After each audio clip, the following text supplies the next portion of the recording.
Bienvenue, mesdames et messieurs, sur NCA, la nouvelle chaîne africaine. Il s'appelle Jean-François Akandji Kombe. Il est un homme politique centrafricain, professeur agrégé de droit à la Sorbonne en France. Il est le président du Conseil de résistance et de transition. L'homme se bat pour un meilleur ancrage démocratique de son pays, la Centrafrique. Et c'est justement pour apprécier la situation politique de son pays que nous le recevons.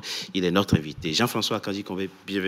Merci d'avoir accepté notre invitation. C'est moi qui vous remercie pour l'invitation. Ça fait 6 mois que votre pays s'est doté d'une nouvelle constitution. Alors, quelle appréciation faites-vous aujourd'hui de la situation politique de votre pays, la Centrafrique, 6 mois après cette adoption?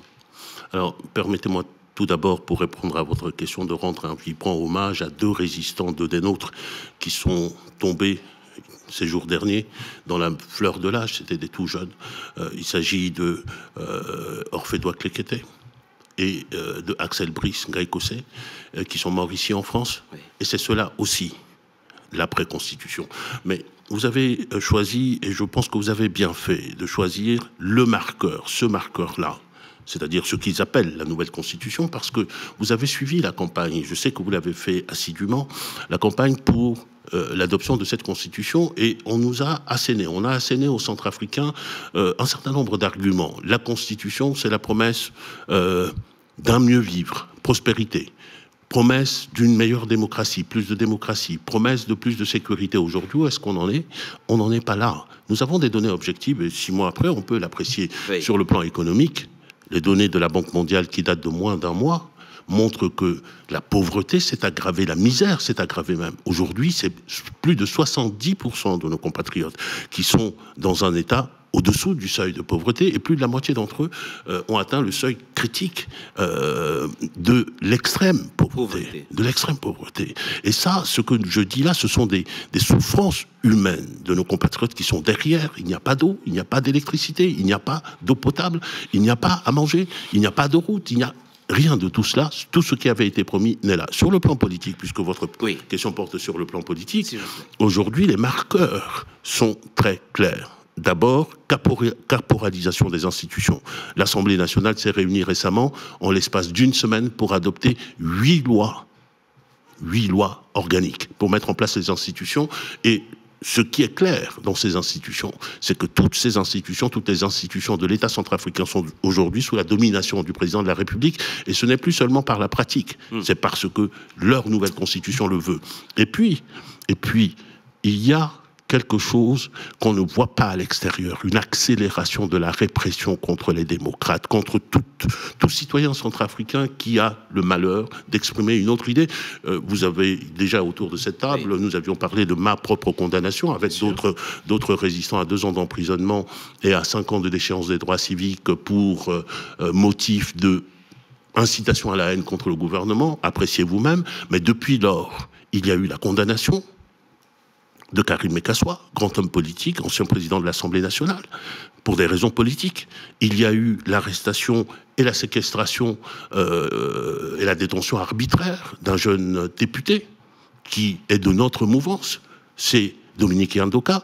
Il y a la menace de levée de l'immunité parlementaire de 2 grands chefs de l'opposition, Anissé Georges Deleguélé et Martin Ziguélé. Il y a les menaces. Que leur reproche-t-on concrètement à ces 2 responsables? Ce qui leur est reproché à cet ensemble-là, c'est une réunion que nous avons tenue le 25 septembre dernier de toute l'opposition et de la société civile ici en France, l'opposition et la société civile centrafricaine qui se trouvaient être ici en France pour discuter entre compatriotes, pour nous entendre entre compatriotes. Voilà le péché qui a été commis.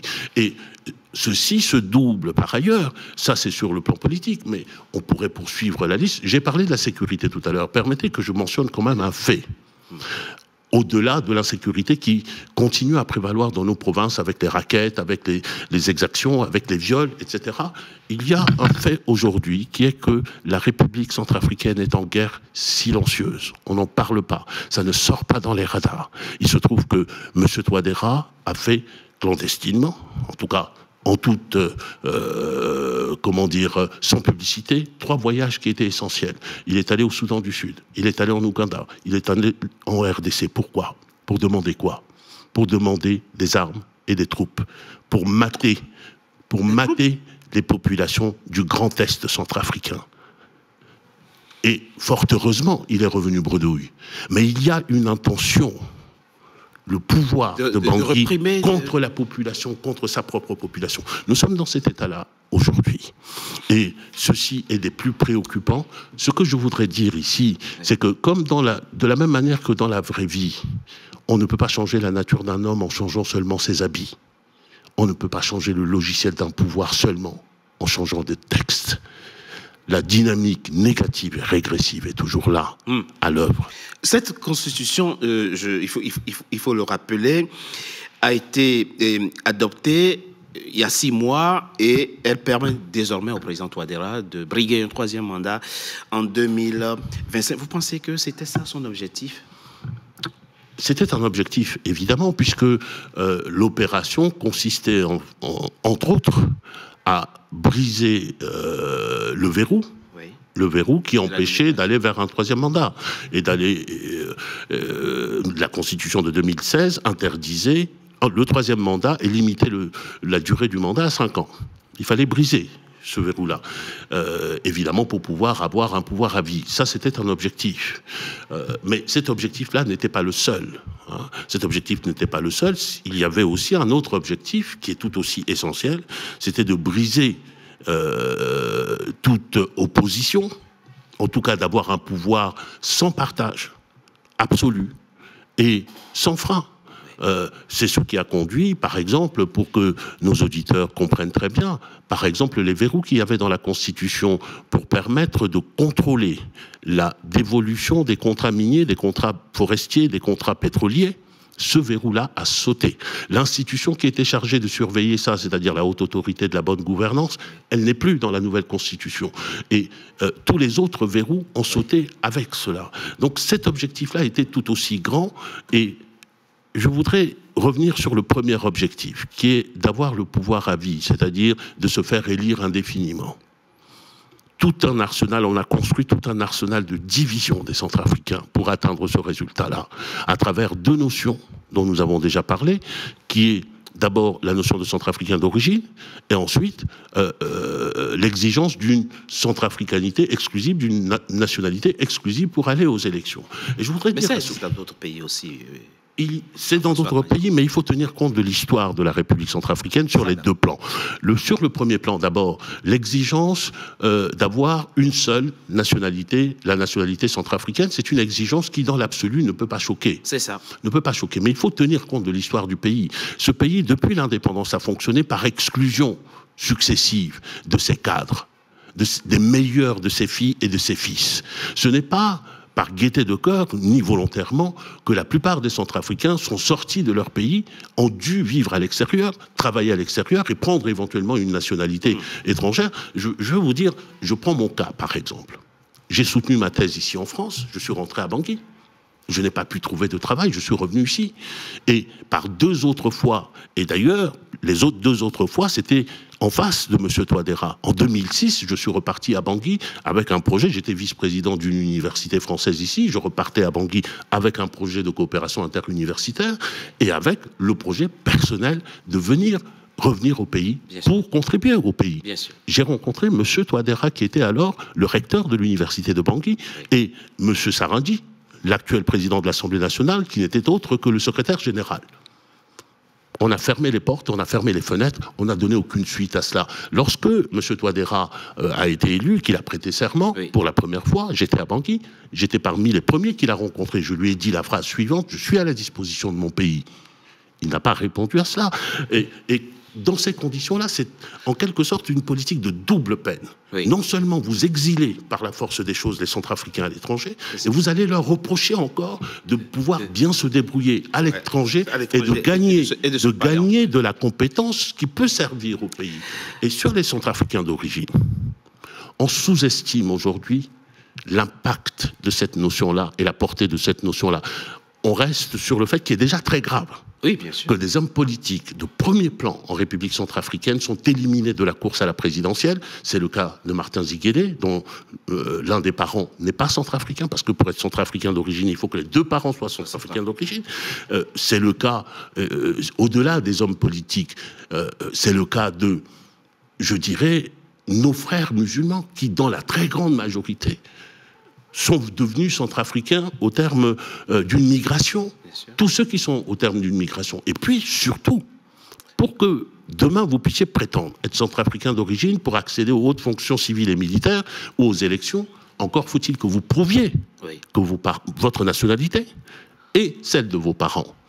Or, les 30 ans de guerre ont eu ceci comme conséquence que le premier objectif des rebelles, c'était de détruire les locaux administratifs et de détruire les documents administratifs. Aujourd'hui, quand vous allez en province, sur 10 centrafricains, vous n'en trouverez pas 2 qui sont capables de vous prouver leur nationalité, leur propre nationalité et la nationalité de leurs parents. Ça veut dire quoi? Ça veut dire que c'est plus de 80% de centrafricains qui sont exclus. On a exclu tous ceux qui pouvaient gêner. Jean-François Akandi Combé, le moins qu'on puisse dire, c'est que vous entretenez des rapports tendus, alors extrêmement tendus, avec le pouvoir, vous et les autres figures de l'opposition centrafricaine. Sauf que, à un moment donné, il va falloir que vous vous parliez, il va falloir dialoguer, comme ça arrive souvent. Ou comme c'est arrivé récemment dans des pays, dont le Tchad, par exemple, qui a organisé un dialogue national, mais c'est arrivé ailleurs. Là, le président sénégalais, Macky Sall, appelle ses compatriotes à un dialogue national. Dans quel état d'esprit êtes-vous aujourd'hui par rapport à la possibilité de s'asseoir et de discuter avec le président Touadéra? Alors, en me regardant comme cela, les yeux dans les yeux, oui. Est-ce que vous avez en face de vous un dangereux criminel, terroriste, jusqu'au boutiste, extrémiste? Non.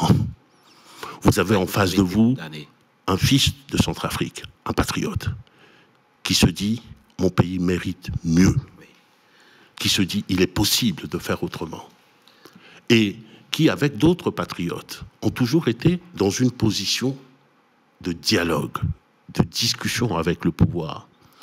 Combien... Mais vous n'avez pas été ouvert. Combien de documents... Vous n'avez pas été aussi ouvert que ça. Au contraire, vous avez basculé dans une forme de radicalisation. Combien de mémorandums nous avons transmis? Oui, je parle de moi, mais je parle aussi de toute l'opposition démocratique parce que, y compris à Ezingo-Biani, nous étions ensemble. Nous nous sommes retrouvés ensuite ensemble maintenant. Et il y a un cheminement. Nous avons exploré toutes les voies du dialogue démocratique, de l'action constitutionnelle. Nous avons été devant la Cour constitutionnelle qui nous a donné raison. Qu'est-ce qui s'est passé? Le pouvoir est passé en force. Oui. Vous le savez très bien. On a construit, notamment sur cette constitution qui a été déclarée inconstitutionnelle, le processus a été déclaré inconstitutionnel. Ils sont passés en force. Et chacune de nos demandes, on nous répondait, et d'ailleurs le conseiller spécial du président de la République, de celui que nous considérions comme notre président de la République, le dit très bien, leur politique, c'est la politique du faire, jusqu'au bout, moins à moins. C'est ça qu'il dit. Et donc, au bout d'un moment, notre position n'est pas une position de radicalité. C'est une position qui consiste à dire, ou si vous dites de radicalité, c'est de radicalité positive.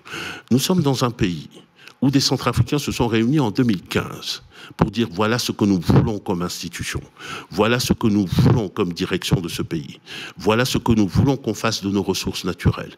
Nous ne voulons plus repartir dans les affres de la malgouvernance, etc. Et c'est cette volonté-là des Centrafricains sur laquelle on a marché. C'est un coup d'État constitutionnel, c'est d'une violence inouïe. Nous sommes en train de le voir au Sénégal. Le coup d'État constitutionnel, ce n'est pas seulement une feuille de papier qu'on déchire. Cela s'accompagne de violence. Cela s'est accompagné en République centrafricaine de disparition de personnes, de mort de personnes. Et donc, nous nous sommes levés et nous avons dit, mais puisque nous avons tout tenté, et il nous reste un instrument qui est un instrument constitutionnel. C'est la Constitution qui dit que ce que Touadéra a fait avec les siens, c'est une déclaration de guerre au peuple centrafricain qui a pour conséquence qu'il est illégitime et qui appelle les citoyens à faire ce que nous avons fait. Nous nous sommes levés pour le faire. Maintenant, pour répondre à votre question. S'il y a des signes, s'il y a aujourd'hui des signes d'une main tendue de la part du pouvoir centrafricain, est-ce que vous saisirez cette main tendue? Pour répondre à votre question, nous sommes des citoyens ouverts au dialogue, et à titre personnel, je suis ouvert au dialogue. Ce n'est que par le dialogue que nous sortirons notre pays de l'ornière dans lequel il se trouve. Ce n'est que par le dialogue et par la réunion des compétences centrafricaines qu'on peut avancer. C'est d'ailleurs la logique que nous avons dans le CRT, c'est la logique que nous avons aussi avec les partis d'opposition.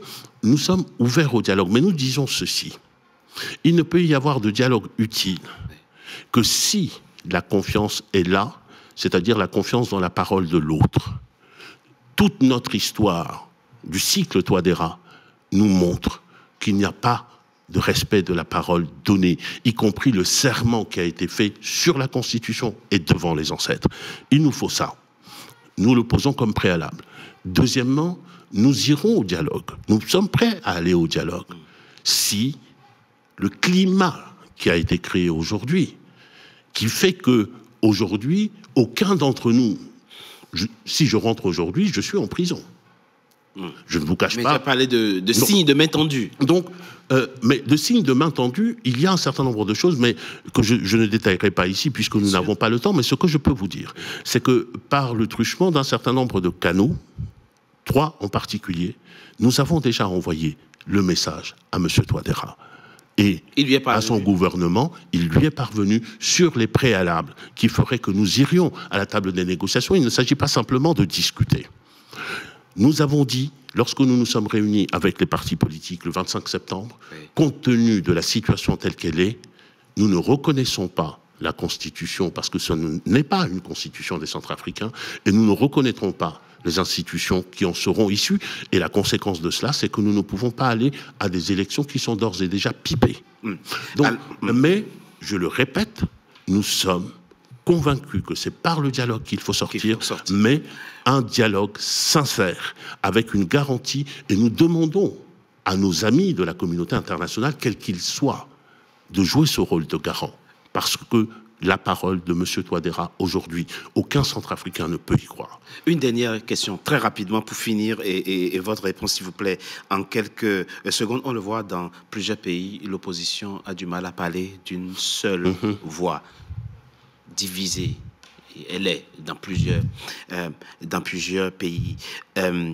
Est-ce que vous qui faites partie des principales figures de l'opposition centrafricaine et les autres, dans quel état d'esprit êtes-vous aujourd'hui si effectivement le président Touadéra manifeste des signes de main tendue? Est-ce que vous êtes en situation de partir unis, la main dans la main, pour construire votre pays, la Centrafrique?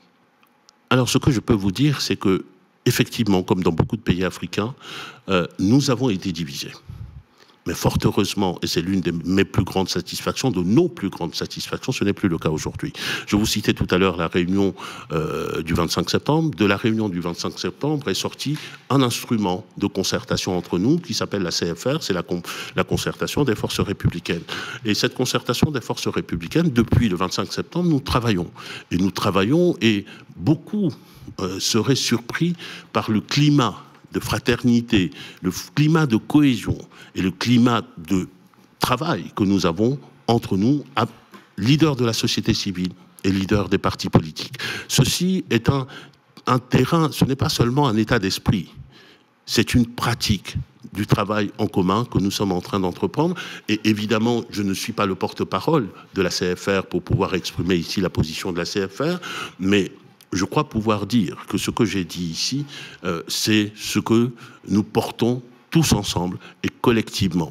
Et nous sommes bien déterminés à aller comme un seul homme, comme un seul homme, vers ce qui sera le dialogue si les préalables sont remplis, et vers la construction de notre pays. Et j'ajoute que dans notre dynamique, il s'agit d'un large rassemblement des Centrafricains et que de notre dynamique, même les frères qui sont aujourd'hui dans le MCU ne sont pas exclus parce qu'il faut réunir les Centrafricains demain pour pouvoir construire le Et pays. quand vous dites tous ensemble, vous parlez justement de vous-même, de Martin Ziguélé, de Anissé Georges de Loguélé, Karim Mekassoua et beaucoup d'autres. De Maître Tchangaï, Nicolas Tchangaï, de tous les leaders qui étaient là, des leaders de la société civile, comme les leaders du groupe des 12 apôtres, etc., etc. Jean-François Akandi Combé, je rappelle que vous êtes le président du Conseil de résistance et de transition, professeur agrégé de droit à la Sorbonne. Merci.